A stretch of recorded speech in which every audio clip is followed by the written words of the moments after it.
Um, I'll just read three short sections. I'm actually going to trot out a special section that I have not read publicly in honor of Brock. I'll explain why in just a second. And I have an accompanying slideshow that just goes with the reading because you don't want to stare at my forehead for 10 minutes while I'm reading. So I've just got like a slideshow to accompany the reading. The first is just a description of Carlisle in the 80s, late 70s and 80s when I lived there. Nestled in the Susquehanna Valley town of Carlisle, Pennsylvania, Carlisle Senior High School sprawled as a monolithic mid-century modern block of types, archetypes, and stereotypes. Industrial gray lockers ringed its hallways, the compartments narrow enough to repel most of your textbooks, but wide enough to collect the trash and detritus from your backpack, your own personal landfill. Linoleum floors, classrooms with chables, the combo chair tables of the 70s, blackboards, American flags, loudspeakers from which the wah, wah, wah of adult speak would drone. Our school district was so large that the juniors and seniors had their own separate high school, the so-called senior high school, and the freshmen and sophomores had their own underclassmen high school building. Carlisle High School stocked its seats and bleachers with a familiar cast from the 80s, the athletes who towered above the rest of us, the cheerleaders who lay supine beneath them, the geeks with their physics books under their arms, the preps with their tree-torns, swatches, and impeccable Benetton sweaters. A handful of black kids with MC Hammer pants and tall square afros, tightly faded. Punks and skaters with their leather jackets and black Converse. A few swirly hippies. The rednecks with their oily palms and cigarettes and trucks. Carlisle High School was another cultural cul-de-sac built with the craftsman blueprint of John Hughes, the Frank Lloyd Wright of teen malaise. Overwhelmingly white, Carlisle's population offered all the rainbows of Caucasia. The town's main employers were Dickinson College, the Army War College, a smoky stack of factories, and the service industries that had sprung up to support the aforementioned trifecta. In the spirit of public education, we progeny were all in the mix together. The itinerant army brats, the ivory sons and daughters of professors, doctors, and lawyers, the greasy offspring of waiters, cooks, and factory workers, and the token refugee family. The Tran family blended right into the mix, like proverbial flies in the ointment. That is to say, we didn't. Carlisle's glitter was unmistakably 80s, but its structure was straight from the post-war era, bricked together by the mortar of the 50s. We had a downtown Woolworths with a chrome luncheonette counter and red vinyl stools, and a grand movie theater with its incandescent marquee. The four corners of Carlisle's town square were righted by two courthouses and two churches, Episcopalian and Presbyterian. God and law and God. It wasn't a subtle message to any of us living in Carlisle what was at the heart of the town. And the pièce de résistance. Our high school was the town's designated Cold War fallout shelter. The blue and yellow radiation placards festooned our hallways, reminding us that we were only a button push away from nuclear annihilation. From what I gleaned on television, Carlisle seemed like a slice of American pie a la mode. We bottled lightning bugs on summer nights. Trucks flew Confederate flags. We loitered at 7-Elevens and truck stops. We shopped at flea markets and shot pellet guns. My high school provided a daycare for girls who had gotten pregnant but were still attending classes. We stirred up marching band pride and fomented football rivalries. The auto shop kids rattled by in muscle cars and smoked in ashen cobbles before the first period bell. We were rural royalty, Dairy Queens and Burger Kings. So that's a short description of Carlisle as I recalled it. Something that I wanted to talk about or give you an example of is that every chapter of my book is told through the lens of a literary classic. And then so for the rest of the chapter, then I tell the story of my coming of age through the lens of that book. And so I thought I'd just read the intro of the Metamorphosis and just to give people an example of how that plays out in my book. Chapter 8, The Metamorphosis. Franz Kafka's The Metamorphosis is a simple story. Gregor Samsa awakes to find himself transformed into a giant bug. When he discovers that he's a giant bug, he immediately looks at the clock and thinks about which train he can still catch to get to work on time. By himself, he's not freaking out about being a giant roach at all. His parents and sister, whom he's been supporting, freak out. His supervisor from work shows up and freaks out. Gregor has turned into a bug, but he does not freak out about his transformation until he has to navigate his relationships with his family and his work supervisor. You read The Metamorphosis and you realize it's his family's ugliness towards Gregor that moves the story. Gregor is now a giant roach, and he cannot do anything about it. His family, instead of acting with compassion and kindness, sends Gregor to his room and locks the door. What's worse than turning into a giant bug? Turning into a giant bug and having your family act like a bunch of assholes. And isn't that adolescence? A biological change over which we have no control?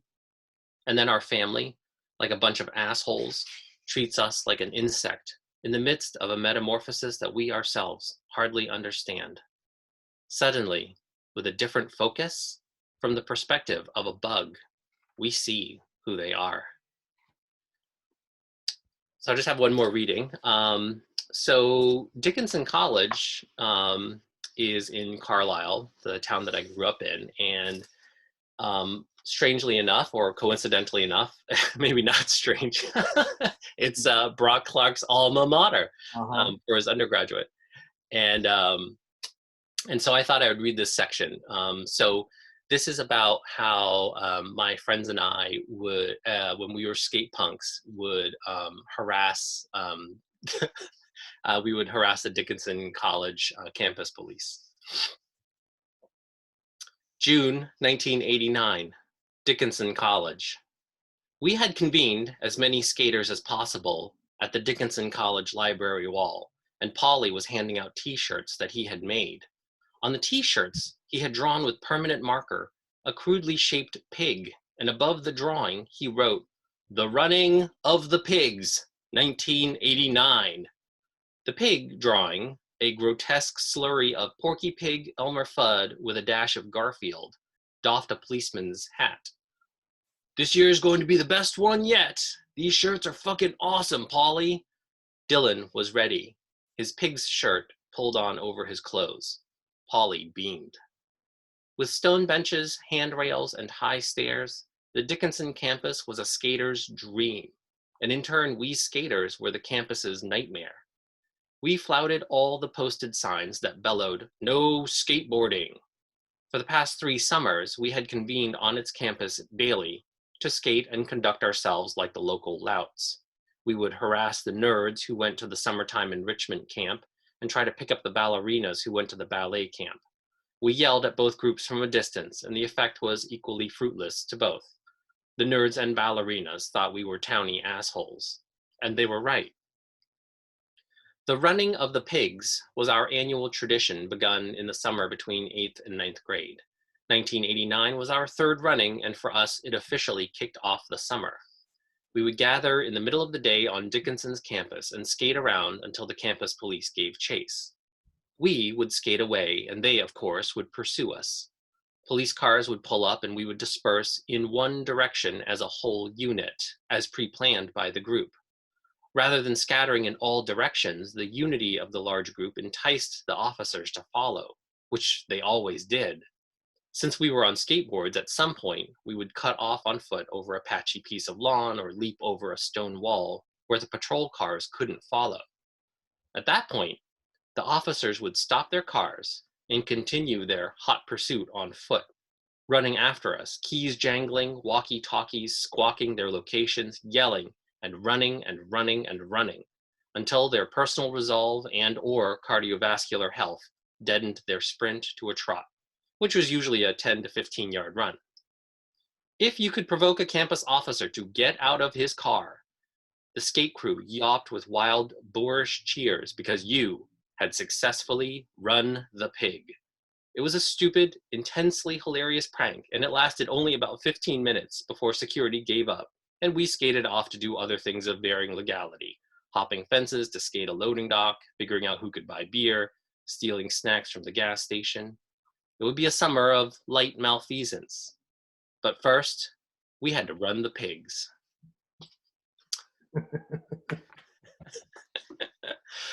All right, there we go. Yeah.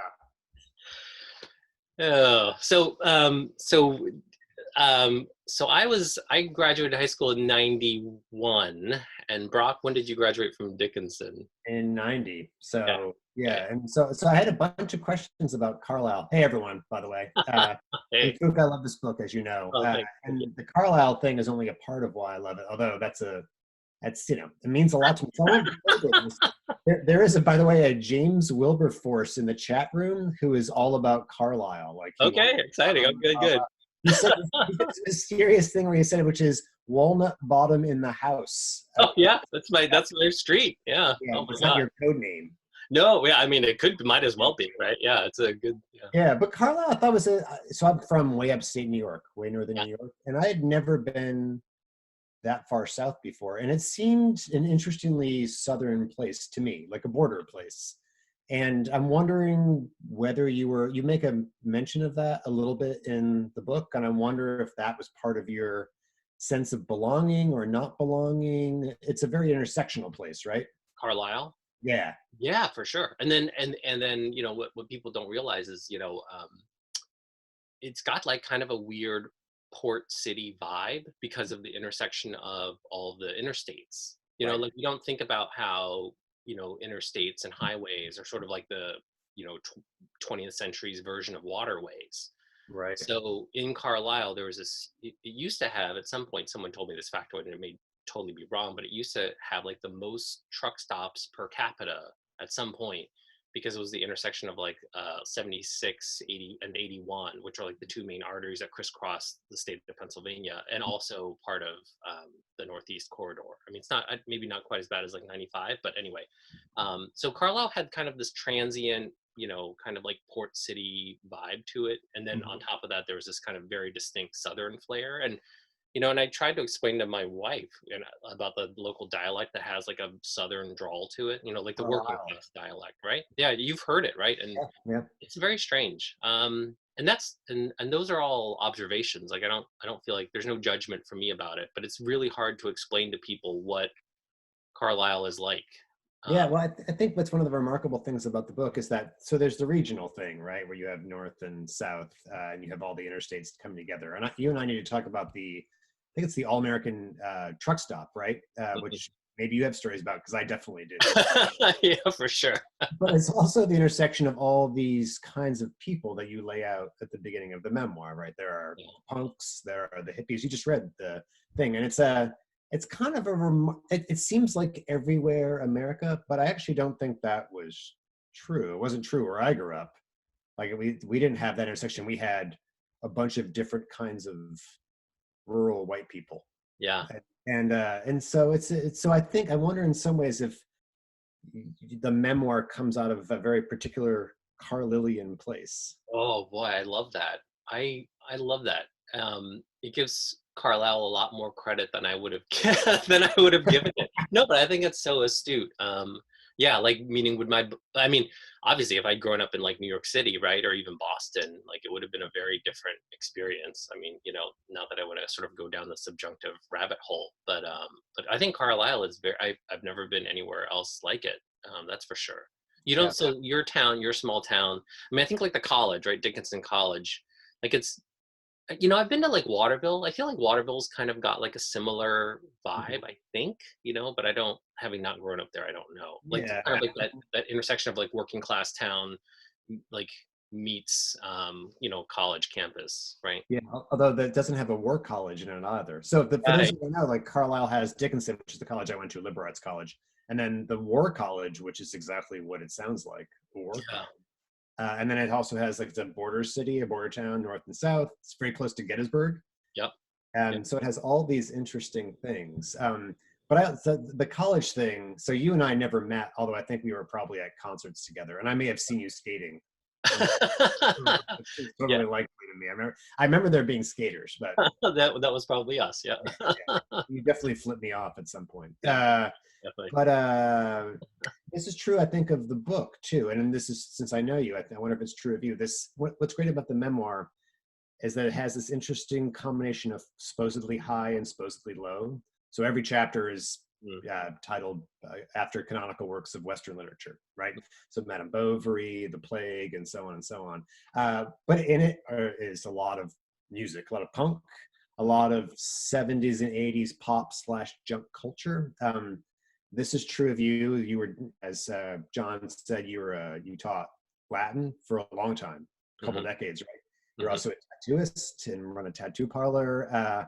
So I'm wondering if this is if you think about this at all, this relationship between high and low, or whether it's just you'd rather not think about it, or even not even make the division. It's all just part of the same package.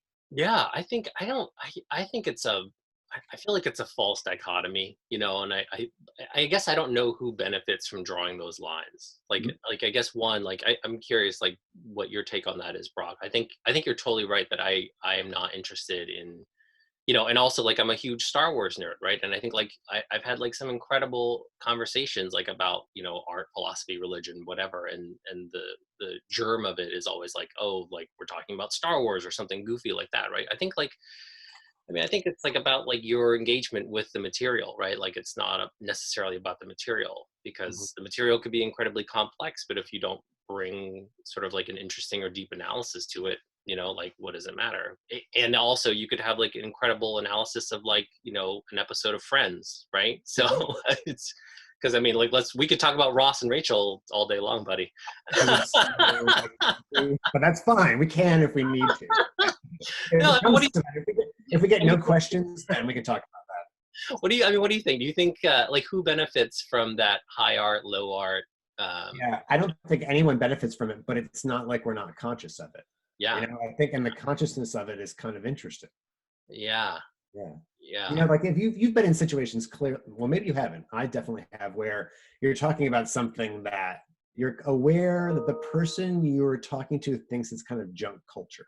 yeah. Oh, I can't believe you're spending this much time talking about the Thomas Hearns Sugar Ray Leonard fight of 1980, whatever, right? I mean, I think, Fair, fair.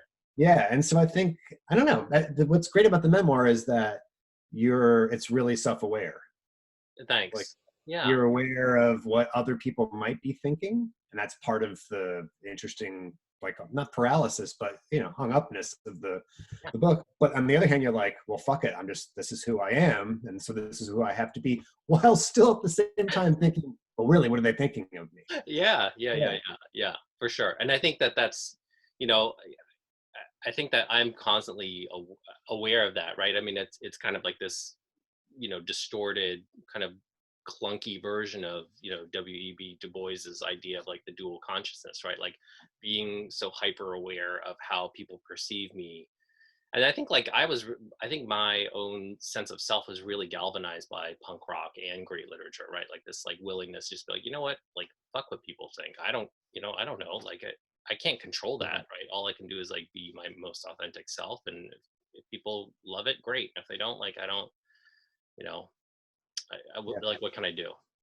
Well, it's interesting. That's probably how the book is structured, where the reader finds out what's happening with you, but also finds out what you're listening to and what you're reading at the same time. So it's an interesting kind of like coming of age story, but also of what is Phuc listening to and reading along the way as he's coming of age. And I'm serious about that. Like that's in some ways an ideal combination as far as I'm concerned. Where, yeah, I mean, because it doesn't really matter if you're coming of age or not, as long as if you're not thinking or listening to or reading something interesting along the way.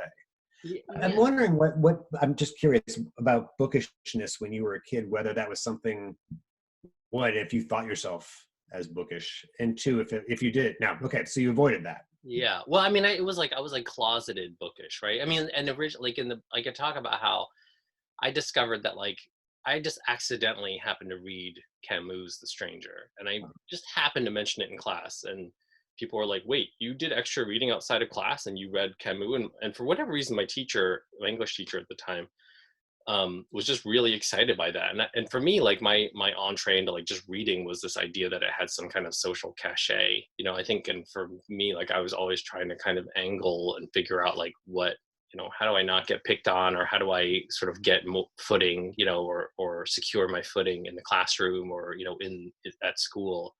So that's when I just started reading a lot, just so I could, sort of be part of a conversation, or even, have some kind of advantage to it, and then along the way, I just was like, oh, maybe I do like reading. I don't know, like this seems interesting, right?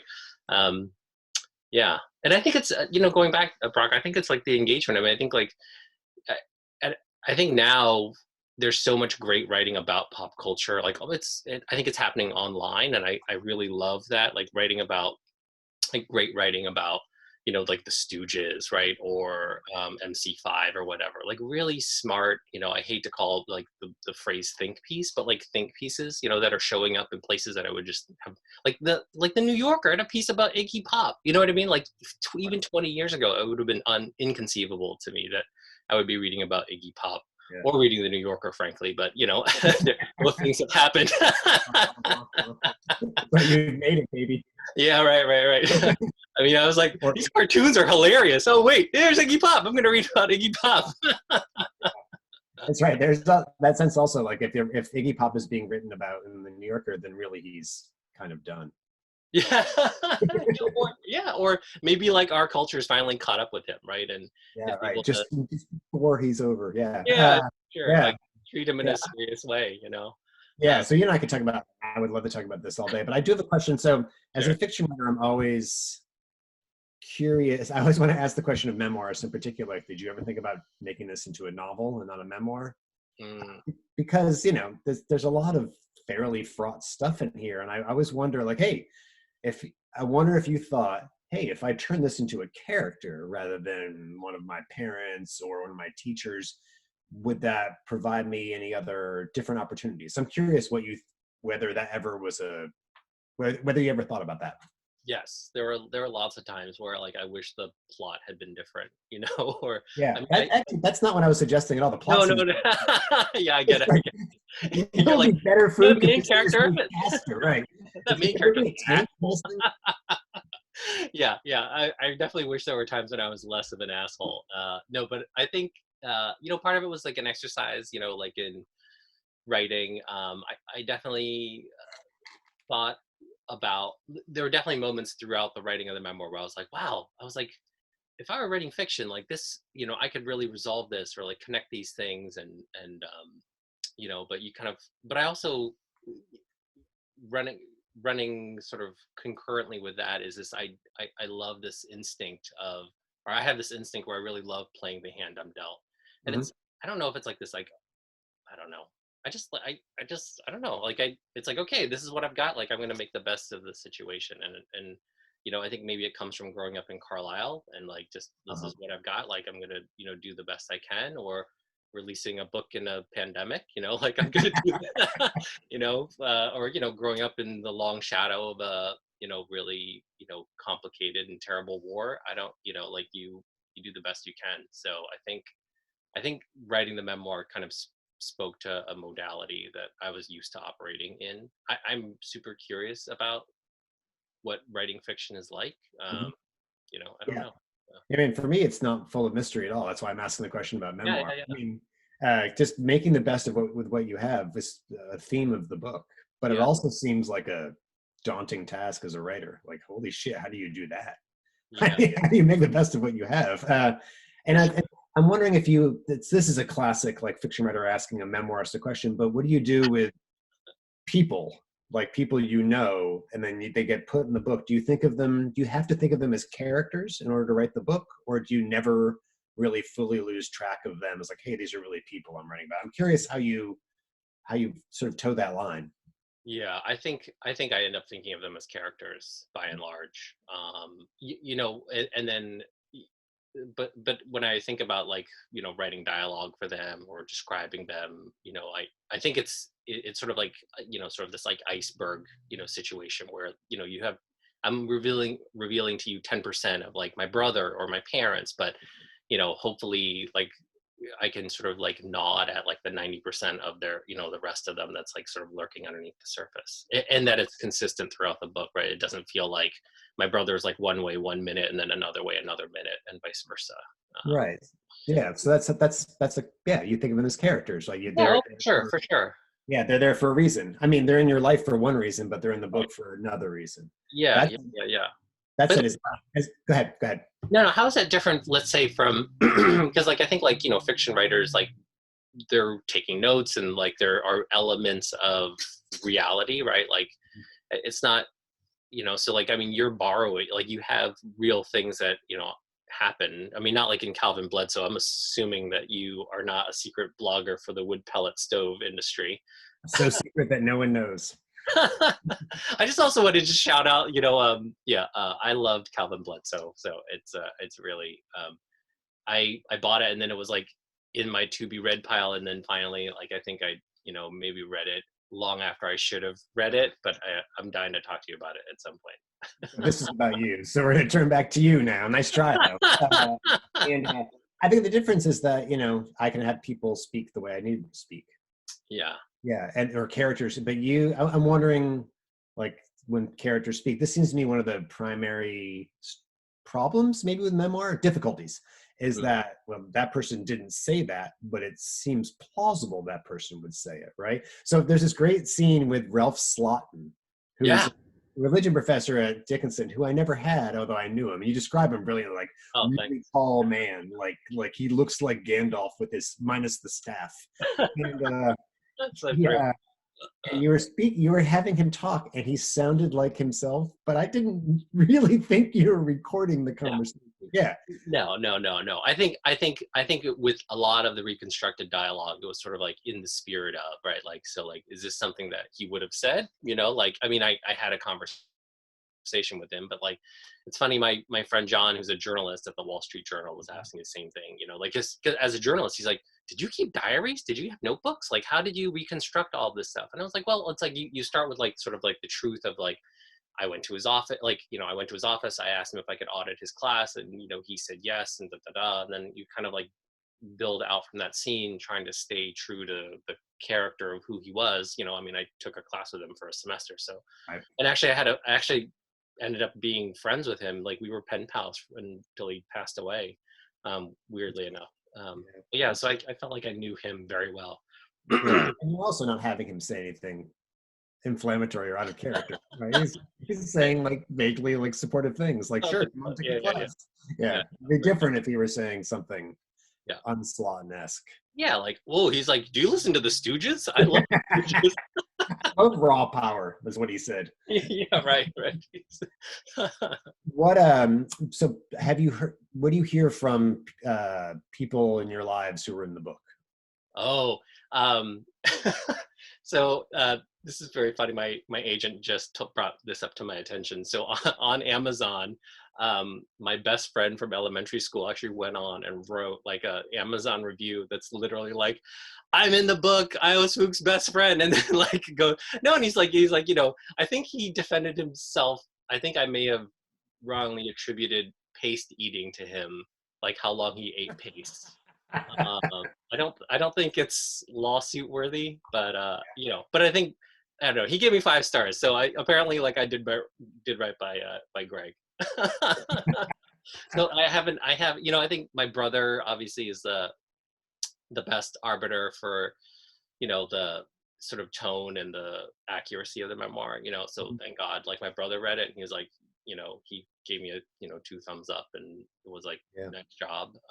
You know, and otherwise it's memoir, and I think a lot of my friends from high school are really surprised, because I think like, you know, I think, and this is true for all high school kids, like you're just trying to get by, so you're putting up a front. Yeah. Like everything great. I'm having the time of my life. You know, these are the best years. You know, like a, you know, Bryan Adams song, and then, you know, and I think for me, part of it was like this. The memoir was like, no, actually, things were actually pretty terrible, and I was putting on a happy face just to survive, because I couldn't wait to, you know, move on with my life. Yeah, so we should, I should to give a little overview. I realized I should have done it earlier. By the way, if people want to ask questions, please just ask them in the chat, and I will I'll read them out loud and Phuc can answer them. So the book begins, there's a prologue where you're in high school and you meet another Vietnamese kid who's come there. And then sort of flashback to when you first moved to Carlisle when you were 4, or at least when you're 4. And then you proceed more or less chronologically up until graduation, high school graduation. On the verge you go to college. You mentioned your brother, and this is one of these, it's a question that I find, the part of the book I find really interesting, where the brother, there's a lot of violence in the book of all kinds. It's a classic sort of coming of age immigrant story, not just immigrant in this country, immigrant in other countries, where there's a kind of everyday violence that ends up not ever being surprising, but you still pay a lot of attention to it as a reader.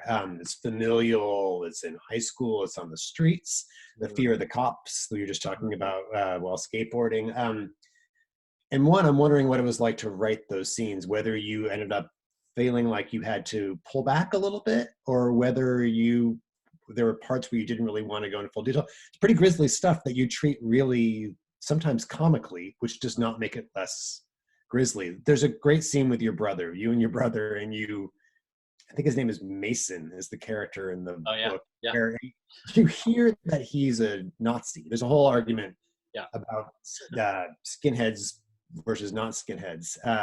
And I think he has a patch. Yeah, an Iron Cross pin. Iron Cross, right. And so cross. You and your brother are talking about, like, what, look at that asshole. And then your brother goes up and punches him. They get in a fight, and your brother comes off as really heroic in that scene. And it's one of the great scenes where I think the mom was like, you let him fight? He's a younger brother.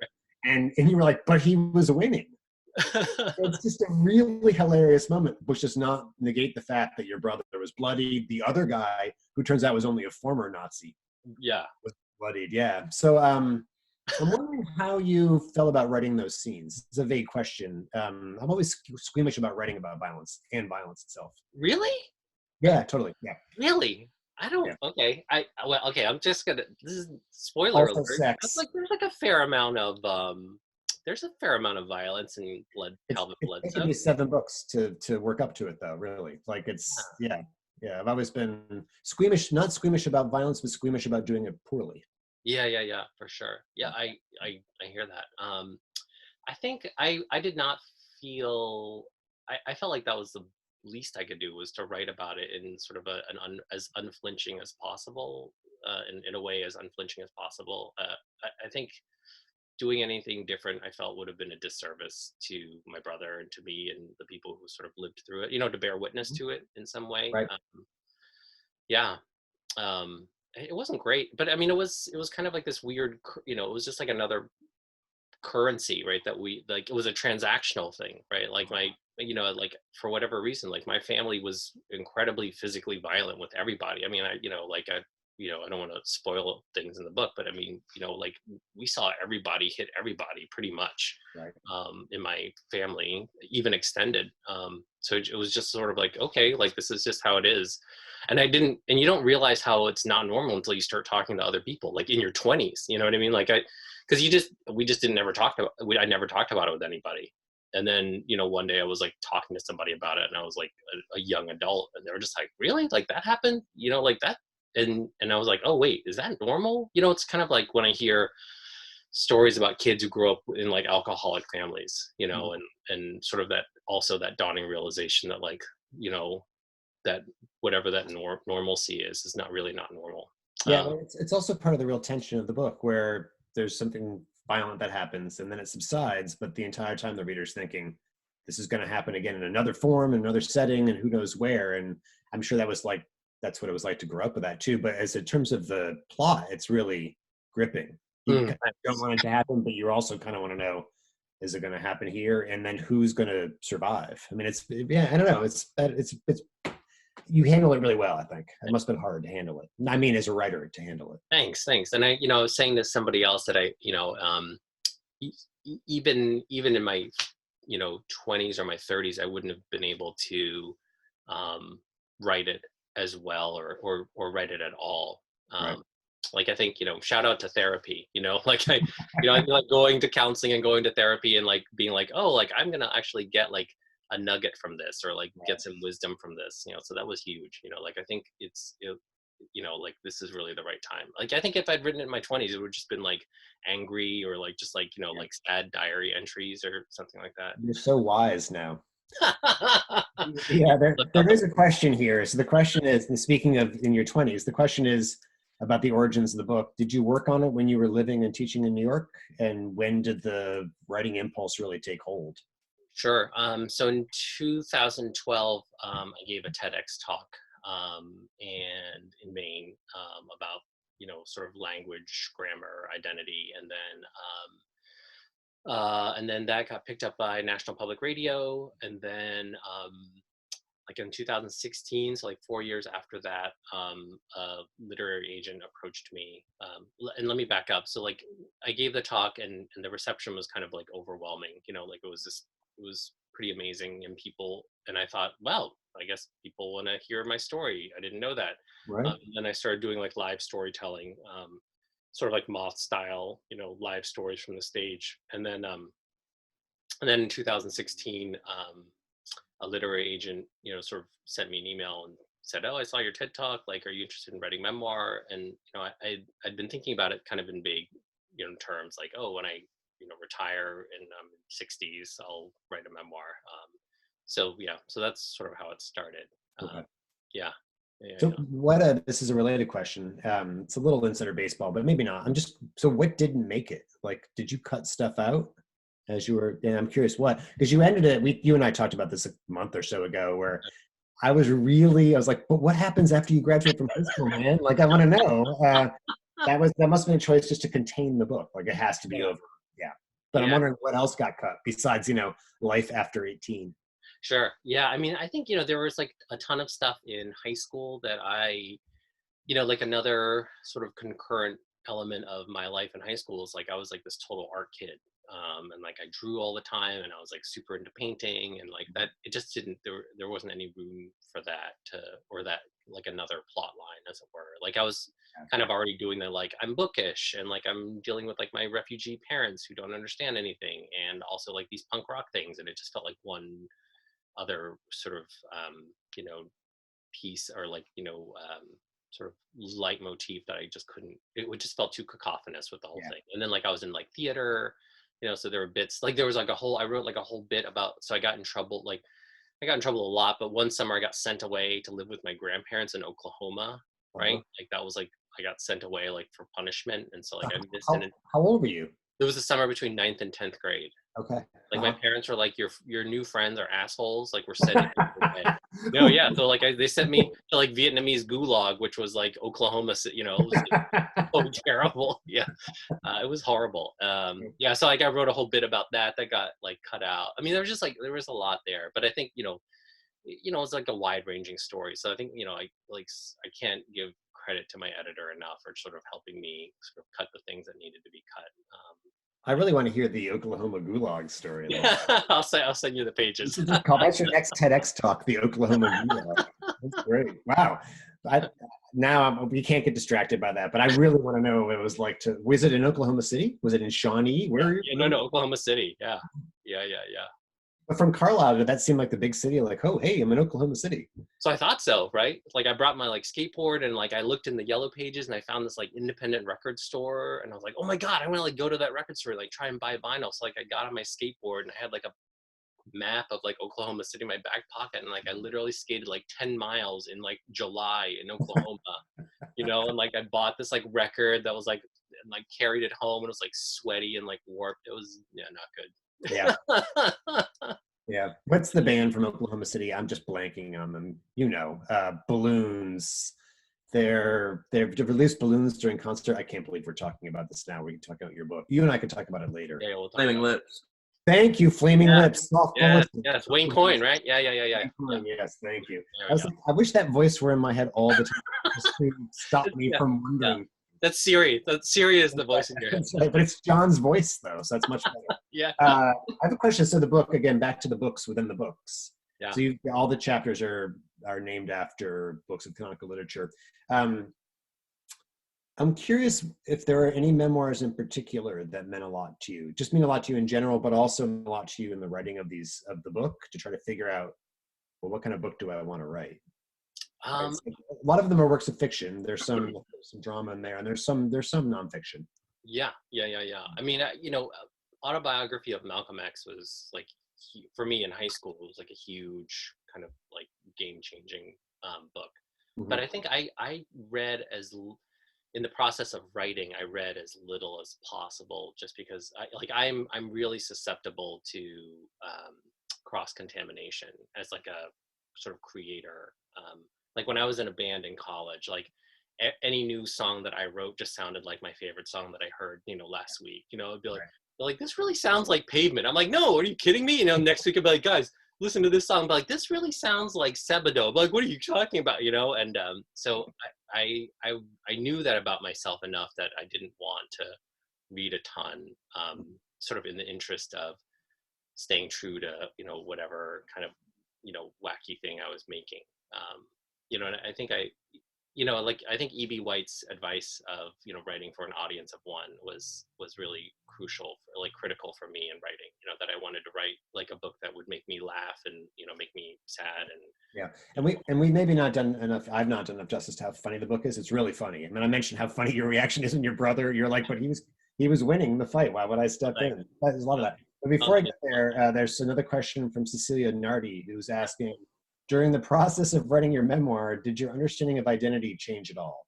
And then the question gets really deep. So hold on. Are there parts of identity that are immutable in your opinion, or is there more fluidity in your interpretation of identity? yeah.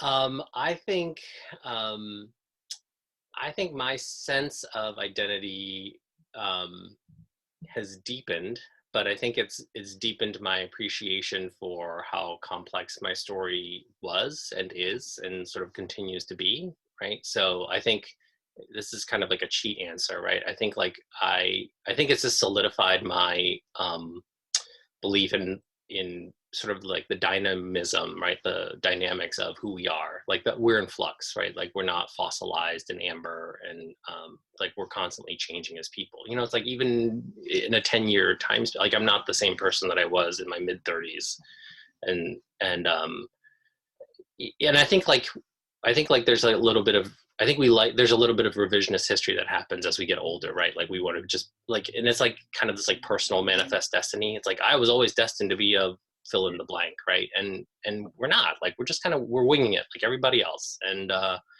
it's messy, right? And we screw up, and I really wanted to lay that all out in the book, to sort of lay out the messiness of it as a celebration of it, right? Like to not be embarrassed and not like sweep, it's like I pretty much every horrible and embarrassing thing that I did, I pretty much have in the book, Yeah. and it's to again to bear witness to it, and to it's okay, right? It's like we don't. I It mean, doesn't. some of it's okay. I mean, the other parts, you should have made yourself look a little bit better, Phuc. You're right. Yeah, yeah. I wish you'd been my editor, right? You're like too much violence, more comedy. Yeah, but you're totally right about that, right? Yeah, there's, you outread books, right? So sometimes a book that you love when you're 18, you come back to it when you're 30, and you're like, oh God. Yeah, And then the opposite happens all the time too. Same with music. totally. And it's constantly in flux. You read that great Guardian piece about Catcher in the Rye, and No. how it's like they're talking to different people about how it's not aging well with like this next generation of people. Like they're reading it, and it's like it's no longer this kind of like clarion call for like teen rebellion. Like it's just like whiny rich kid, and Yeah. you know. Well, it's funny. I the book I loved when I was 14, 15, and I've not read it since then because I'm pretty sure I would feel a lot differently about it now. And just knowing that's enough. I don't need to read it again. Whereas for me, like Great Gatsby, when I read it when I was 15, I was like, oh, it's just a book about a bunch of rich people, and I hated it. And then I went back when I was in my 30s, and I was like, oh yeah, it's about rich people, but it's about a bunch of other things also. Oh, So man, that's so yeah, interesting. Yeah, and yeah, I also like I love and I love the conversations about books, like especially when people are like, oh, that book was like a piece of shit, and you're like, what, are you kidding me? Like that book was amazing. Like those are my favorite conversations. Like yeah. And yeah, I feel like your book, like again, it's again a memoir about you from this stage to this stage with all these forces.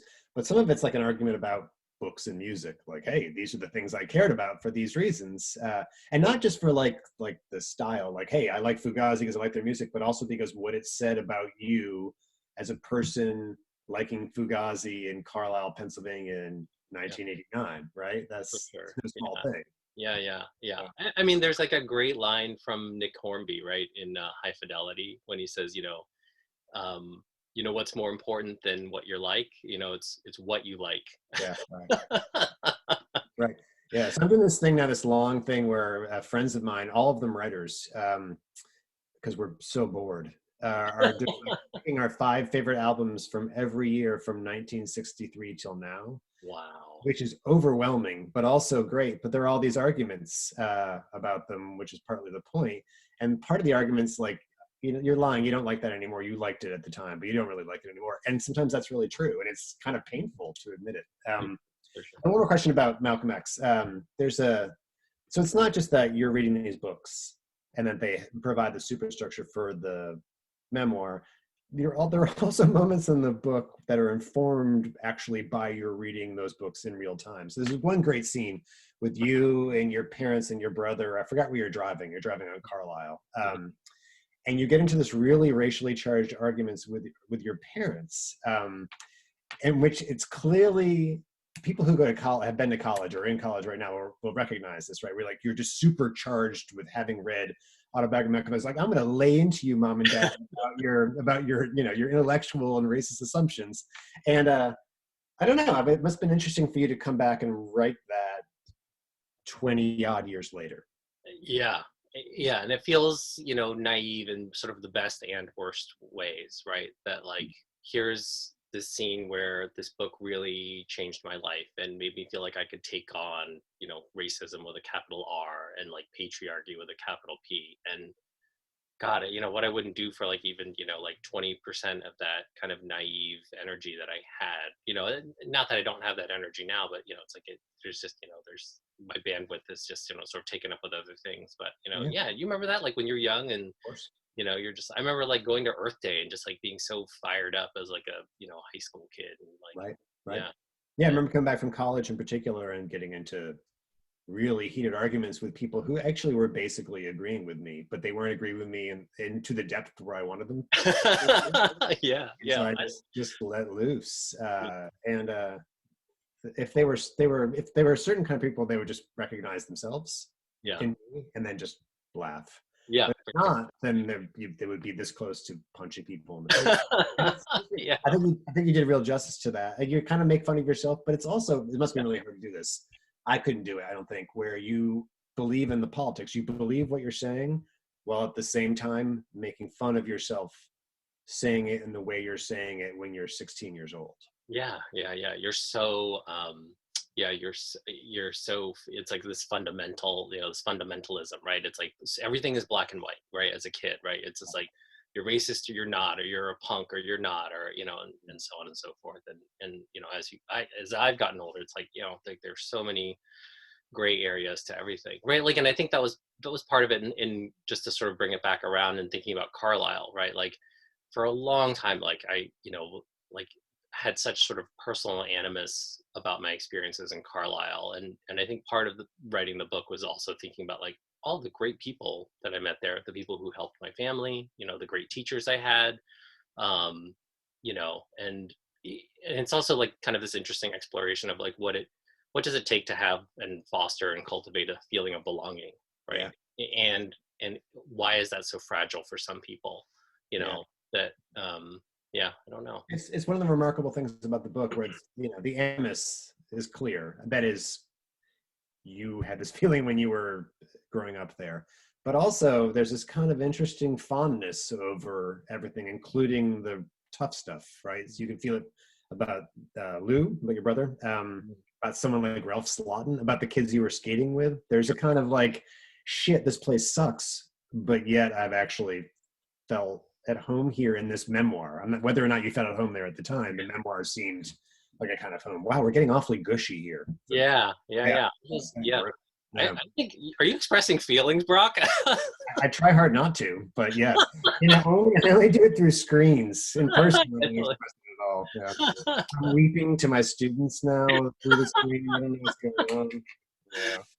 Yeah. So this is I hate this question, but I'm going to ask it of you. What's next, do you think? Do you have other projects? I wrote a couple of short pieces that are coming out, publication pieces. There's a print piece that just came out in a magazine. There's one that's coming out online. I guess creative nonfiction is what it's called. I guess apparently that's what I'm doing. Good. It's good to know what name.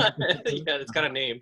And then I'm not sure. I think this summer I've got a meeting with my agent. We're gonna sort of chit chat about what's next. I'm curious. I think for better or worse, I have a personality that loves to redline things. So writing the book was one of the top 5 hardest things I've ever done, and I can't wait to try something like that again. Totally. Yeah. Well, I can't wait. Oh, thanks, yeah. Bro. I really appreciate it. Thanks. I'm getting the hook. Yeah, the hook. That's right. Yeah. Shows up. Yeah. So thank you, everyone. Thank you, McNally Jackson. Thank you, Phuc. Yeah. Thank you, Brock. Thank you, Phuc. Thank you, everybody, for joining us. Thanks, guys.